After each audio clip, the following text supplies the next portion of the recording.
जीवन में असंभव कुछ भी नहीं है। गौतम बुद्ध और अंगुलिमाल की कहानी। गौतम बुद्ध एक भिक्षु थे जिनकी शिक्षाओं पर बौद्ध धर्म का प्रचलन हुआ। इनका जन्म लुम्बिनी में 563 ईसा पूर्व इक्ष्वाकु वंशीय क्षत्रिय शाक्य कुल के राजा शुद्धोधन के घर में हुआ था। जीवन में असंभव कुछ भी नहीं है और जब जागो तब सवेरा होता है।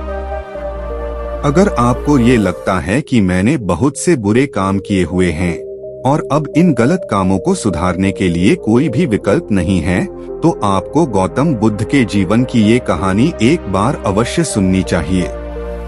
अंगुलिमाल बौद्ध कालीन एक दुर्दांत डाकू था जो राजा प्रसेनजित के राज्य श्रावस्ती में निरापद जंगलों में राहगीरों को मार देता था और उनकी उंगलियों की माला बनाकर पहनता था। इसीलिए उसका नाम अंगुलिमाल पड़ गया था। एक दिन बुद्ध श्रावस्ती के ही एक गांव में भिक्षाटन के लिए पहुंचे। जब बुद्ध गांव में प्रवेश करते हैं तो देखते हैं कि पूरे गांव में सन्नाटा छाया हुआ है। दूर दूर तक कोई व्यक्ति नजर नहीं आ रहा था। बुद्ध उस गांव के पहले द्वार पर जाते हैं और कहते हैं, भिक्षाम देहि, परंतु भीतर से बाहर कोई नहीं आता। बुद्ध दूसरे द्वार पर जाते हैं परंतु कोई दरवाजा नहीं खोलता। बुद्ध तीसरे द्वार पर जाते हैं परंतु उस द्वार से भी कोई व्यक्ति बाहर नहीं आता।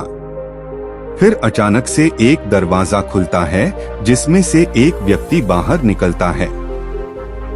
वो जल्दी से बुद्ध का हाथ पकड़ता और उन्हें अपने घर में ले जाता है और कहता है, क्षमा करें बुद्ध, परंतु इस समय आप बाहर नहीं जा सकते। अंगुलिमाल को श्रावस्ती की सीमा पर देखा गया है।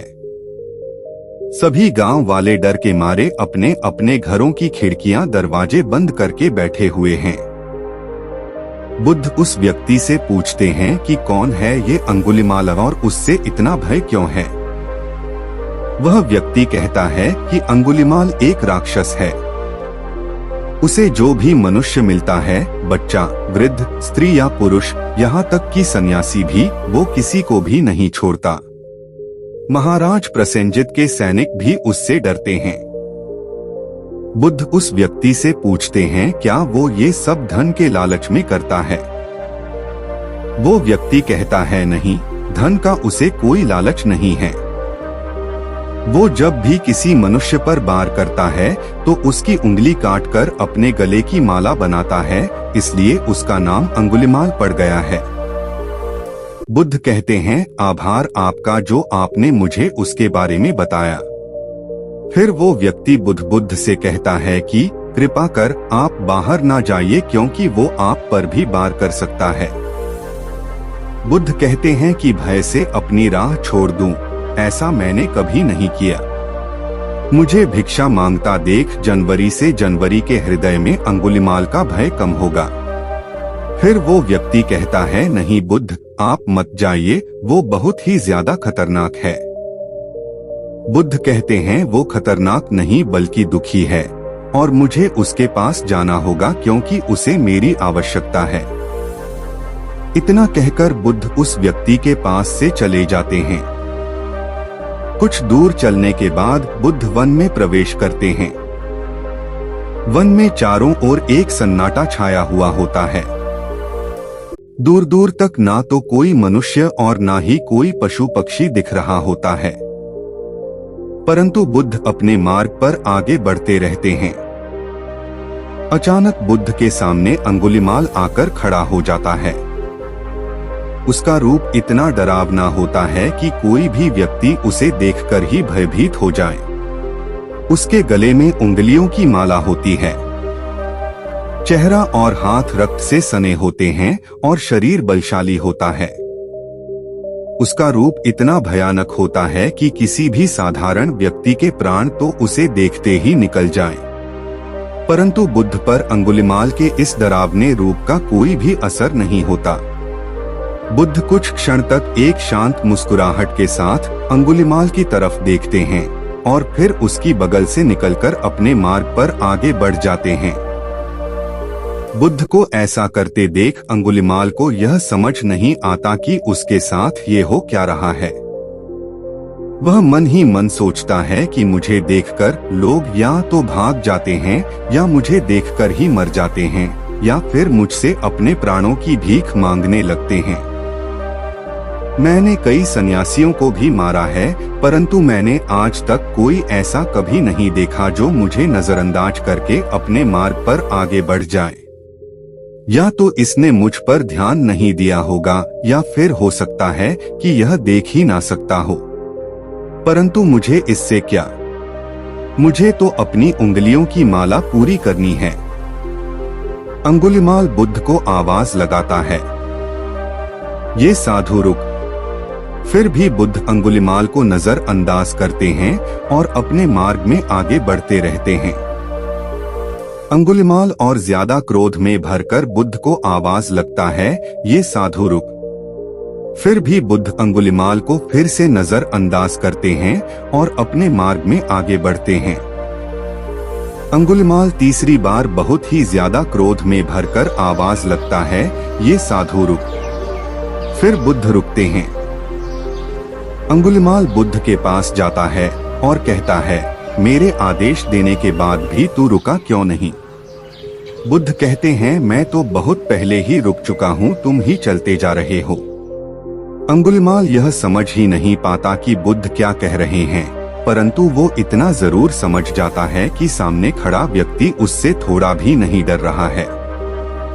अंगुलिमाल बुद्ध को डराने के लिए चिल्लाकर पूछता है, ये साधु, तुझे मुझसे भय नहीं लग रहा है क्या? मैं आदि मानव हूँ। बुद्ध कहते हैं, नहीं, तुम मानव हो। बुद्ध की यह बात अंगुलिमाल के हृदय पर लगती है। पहली बार उसे किसी ने मानव कहा था, परंतु वो इस बात को नजरअंदाज करने का प्रयास करता है। वह बुद्ध से पूछता है, साधु, तूने ये क्यों कहा कि तू कब का रुक चुका है, जबकि तू तो चल रहा था, और तूने यह क्यों कहा कि मैं नहीं रुका? बुद्ध कहते हैं, मैं बहुत पहले ही रुक चुका हूँ, यानी मैंने ऐसे सारे बुरे कृत्य करने पहले ही छोड़ दिए हैं जिससे किसी भी व्यक्ति को कष्ट पहुँच सकता है। सब जीना चाहते हैं, बस तुम उन्हें करुणा से देखने का प्रयास करो।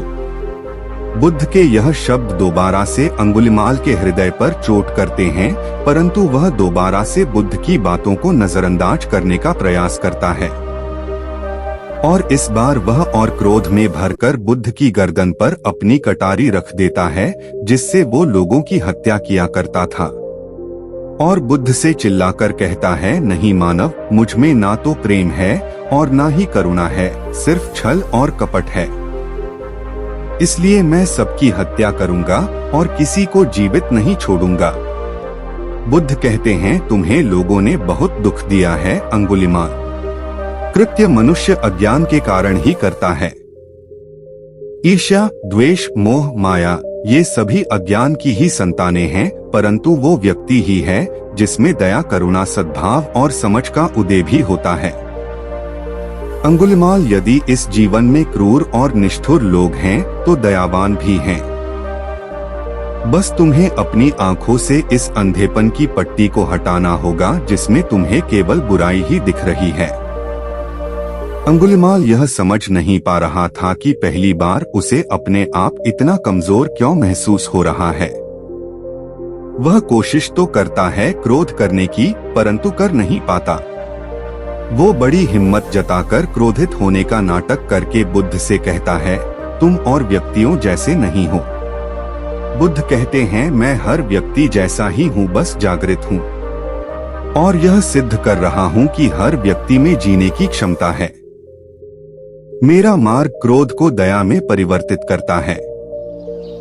अंगुलिमाल, तुम अनजाने में घृणा के पथ पर हो, बस इस क्षण रुक जाओ। तुम्हारे भीतर भी एक क्षमता है कि तुम दया और करुणा के पथ पर चल सको।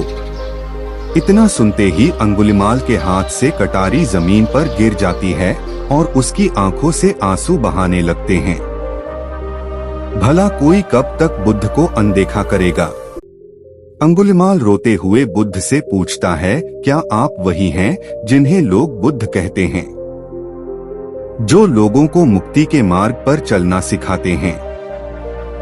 फिर बुद्ध कहते हैं कि हाँ, मैं वही हूँ और तुम्हें भी मुक्ति के मार्ग पर ले जाना चाहता हूँ। फिर अंगुलिमाल कहता है, परंतु मैं अब बहुत दूर निकल गया हूँ। मैंने बहुत हत्याएं की हैं और बहुत पाप किए हैं। मैं अब चाहकर भी वापस नहीं लौट सकता। मेरा वापस लौटना अब असंभव है। बुद्ध कहते हैं, असंभव कुछ भी नहीं, जब जागो तभी सवेरा होता है। अंगुलिमाल कहता है, मैं अब उन्हें जीवन की ओर नहीं मोड़ सकता, बहुत देर हो चुकी है। बुद्ध कहते हैं, तुम में इतनी चेतना है कि तुम जानते हो कि जो तुमने अब तक किया वह बुरा था। इसका अर्थ यह है कि तुम जानते हो कि क्या अच्छा है और क्या बुरा है। जिस दिन से तुमने अच्छा कार्य करना शुरू कर दिया, उस दिन से तुम्हारा एक नया जीवन शुरू हो जाएगा। फिर अंगुलिमाल कहता है, मैं कितने भी अच्छे कार्य क्यों न कर लूं, परंतु लोग मुझे उसी दृष्टि से देखेंगे और मुझे चैन से जीने नहीं देंगे। बुद्ध कहते हैं, अंगुलिमाल, यदि तुमने हिंसा का मार्ग छोड़ा तो मैं तुम्हें मार्ग दिखाऊंगा और तुम्हारा संरक्षण करूंगा और तुम्हें लोगों की घृणा से बचाऊंगा। बस पहला कदम तुम्हें ही उठाना होगा। अंगुलिमाल पूछता है, क्या यह हो सकता है? बुद्ध कहते हैं, अवश्य हो सकता है। तुम में असामान्य बुद्धि है, तुम परम सत्य के पथ पर बहुत आगे जाओगे। अंगुलिमाल रोते हुए बुद्ध के चरणों में गिर पड़ता है और कहता है, मैं आपको वचन देता हूँ कि मैं सारे बुरे कृत्य करना छोड़ दूंगा और आपके पीछे करुणा के पथ पर चलना सीखूंगा। कृपा कर आप मुझे अपना शिष्य बना लीजिए। बुद्ध कहते हैं कि मैं किसी को अपना शिष्य नहीं बनाता, बल्कि व्यक्ति स्वयं मेरे संग से जुड़ता है। अंगुलिमाल उसी समय बुद्ध भिक्षु बन जाता है। बुद्ध का भिक्षु बनने के बाद उसका नाम अहिंसक पड़ जाता है। फिर बुद्ध ने जैसा उसका नाम रखा था और वो ठीक वैसा ही वह बन चुका था। जब अहिंसक प्रथम बार अन्य भिक्षुओं के साथ एक गांव में भिक्षाटन के लिए जाता है, तो गांव के कुछ लोग उससे बदला लेने के लिए उसे लाठी डंडों से पीटने लगते हैं। जब यह बात बुद्ध को पता चलती है, तो वे तुरंत उसे बचाने के लिए उसके पास पहुंचते हैं और अपने शरीर को उन लाठी डंडों के बीच में ले आते हैं जो अहिंसक को पड़ रहे थे। बुद्ध को देखकर वे गांव वाले डंडे और पत्थर मारना बंद कर देते हैं। सभी लोग बुद्ध से कहते हैं, बुद्ध, क्यों आप इस हत्यारे अंगुलिमाल की रक्षा कर रहे हैं? इसने न जाने कितने लोगों की जान ली हुई है। बुद्ध कहते हैं, अब यह अंगुलिमाल नहीं है, बल्कि इसका नाम अब अहिंसक है।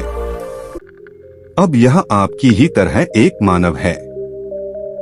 वे गांव वाले कहते हैं, ऐसा आदमी कभी नहीं बदल सकता। बुद्ध कहते हैं, यह बदल चुका है, बस आप सब लोग इसे अपनी पुरानी दृष्टि से देख रहे हैं। यदि यह अंगुलिमाल होता तो क्या आप में से किसी में भी इतना साहस या बल होता कि कोई इसे एक उंगली भी लगा सके? यह आपका हर बार खाता रहा है, और क्या इसने आप पर कभी पलटकर वार किया? क्या यह परिवर्तन आपको नहीं दिखा? आज इसने अपना लहू बहाकर अपने सारे बुरे कृत्य धो डाले हैं। आप लोगों के द्वारा इतनी मार खाने के बाद भी इसकी आंखों में आपके लिए क्रोध नहीं है। क्या यह बदलाव आपको नहीं दिख रहा है? यह तो बदल गया, परंतु आप कब बदलोगे? इतने में ही उन गांव वालों में से एक स्त्री कहती है, यह परिवर्तन मैंने स्वयं देखा है। वो स्त्री गांव वालों से कहती है, आप में से कौन ऐसा है जो दूसरों के दुख में दुखी हो, दूसरों की पीड़ा से आहत ना हो, तो उसे हर प्रकार की सहायता प्रदान करे? और ऐसा इस भिक्षु ने किया है। 2 दिन पहले एक व्यापारी अपनी पत्नी को लेकर जा रहा था और उसकी पत्नी प्रसव पीड़ा से व्याकुल थी। तब मैं पास से ही गुजर रही थी, इसलिए मैं भी दौड़ी दौड़ी गई। उस स्त्री की पीड़ा बढ़ती ही जा रही थी। घना जंगल होने के कारण उसे कहीं ले जाया भी नहीं जा सकता था। तभी यह भिक्षु वहां पहुंचा और इसने मुझसे पूछा कि क्या हुआ बहन। मैंने इसे बताया कि यह स्त्री प्रसव पीड़ा में है और इस घने वन में हम कुछ कर भी नहीं पा रहे हैं। कब तक यह कष्ट भोगेगी? कहीं इसके और इसके बच्चे के प्राण ना चले जाएं। फिर इस भिक्षु ने मुझसे कहा कि ऐसा नहीं होगा, मैं अभी अपने गुरु के पास जाऊंगा, वे अवश्य ही कोई मार्ग दिखाएंगे। इतना कहकर यह भिक्षु दौड़कर वहां से चला गया। बुद्ध कहते हैं कि फिर व्यथित हो अहिंसक मेरे समक्ष आया और मेरे पैरों में गिरकर मुझसे कहने लगा, बुद्ध, एक स्त्री गहन प्रसव पीड़ा में है और उसकी पीड़ा बढ़ती ही जा रही है। कहीं माँ और बच्चे को कुछ हो न जाए। यह सब सुनकर बुद्ध ने कहा कि दौड़कर जाओ और उससे कहो, बहन, जिस दिन से मेरा जन्म हुआ है मैंने जानबूझकर किसी भी प्राणी को कष्ट नहीं पहुंचाया है। मेरे सत्कर्म तुम्हारा सुरक्षा कवच बने और आपकी शिशु की रक्षा करें। अहिंसक ने मुझसे कहा, परंतु यह तो असत्य होगा। बुद्ध, सत्य तो यह है कि मैंने आज तक बहुत से प्राणियों को कष्ट पहुंचाया है। यदि मैंने ऐसा कहा तो वे माता और शिशु उसी क्षण प्राण त्याग देंगे। फिर बुद्ध ने कहा, तो तुरंत जाओ और उसे स्त्री से कहो, बहन, जिस दिन से मेरा एक नया जन्म हुआ है मैंने सभी बुरे कृतियां को त्याग दिया है और उस दिन से मैंने किसी भी प्राणी को कष्ट नहीं पहुंचाया है और मेरे सत्कर्म आपका सुरक्षा कवच बने और आपके शिशु की रक्षा करें। फिर अहिंसक ने बुद्ध से पूछा कि क्या मेरे सत्कर्म उन्हें बचा लेंगे? बुद्ध ने कहा कि अवश्य, यह तुम्हारी अपनी कमाई है, या तो तुम इसे अपने लिए बचा कर रखो या फिर किसी पराये पर खर्च कर दो। अपने कमाए सत्कर्म को किसी पराये पर न्योछावर करने से पहले अहिंसक ने एक बार नहीं सोचा और वो उसी समय उस स्त्री और उसके शिशु की जान बचाने के लिए वहां चला आया। वह स्त्री कहती है कि हाँ, यह भिक्षु दौड़कर वहां आया और अभी भी वो स्त्री गहन पीड़ा से जूझ रही थी। इसने अपने दोनों हाथ जोड़े और आंखें बंद करके कहने लगा, बहन, जिस क्षण से मैं भिक्षु बना हूँ उस क्षण के बाद मैंने कोई भी ऐसा कृत्य नहीं किया जिससे कि किसी भी प्राणी को कष्ट पहुँचे। मेरे सत्कर्म आपके लिए सुरक्षा कवच बने, आपकी और आपके शिशु की रक्षा करें। और इतना कहते ही उस स्त्री ने अपने बच्चे को जन्म दे दिया। फिर बुद्ध कहते हैं कि दूसरों के दुख से दुखी होने वाला यह व्यक्ति अहिंसक कैसे किसी को दुख दे सकता है? यदि ये भिक्षु मन का सच्चा ना होता तो वह स्त्री कब के अपने प्राण त्याग चुकी होती। फिर अहिंसक ने बुद्ध से कहा है कि इन्हें मत रोको बुद्ध, इन्हें मारने दीजिए और तब तक मरने दीजिए जब तक कि इनके मन का क्रोध शांत ना हो जाए। फिर बुद्ध अहिंसक से कहते हैं, कर्म और करुणा के भंडार हो तुम, आज तुमने अपने नाम अहिंसक को सिद्ध कर दिया। वह स्त्री और गांव वाले से कहते हैं, बुद्ध, अहिंसक बदल चुका है और हमसे ही देखने में भूल हो गई थी। इस कहानी से हमें यह सीखने को मिलता है कि लोग सोचते हैं कि उन्होंने बहुत सारे गलत काम किए हुए हैं, अब इन गलत कामों को सुधारने के लिए कोई भी विकल्प नहीं है। इस पर गौतम बुद्ध कहते हैं कि चाहे आपने अब तक कितने भी बुरे कर्म क्यों न किए हुए होंगे, लेकिन अगर आप एक विचार को अपने मन में ले आते हैं कि अब मुझे कुछ सही करना है, तो वही विचार आपके रूपांतरण का कारण बन सकता है। पर सबसे जरूरी बात यह है कि क्या आप पहला कदम उठाने के लिए तैयार हों। यह कहानी आपको कैसी लगी नीचे कमेंट बॉक्स में कमेंट करके जरूर बताएं। अगर यह कहानी पसंद आई हो तो वीडियो को लाइक करके चैनल को सब्सक्राइब करें। जल्दी मिलते हैं किसी नई कहानी में।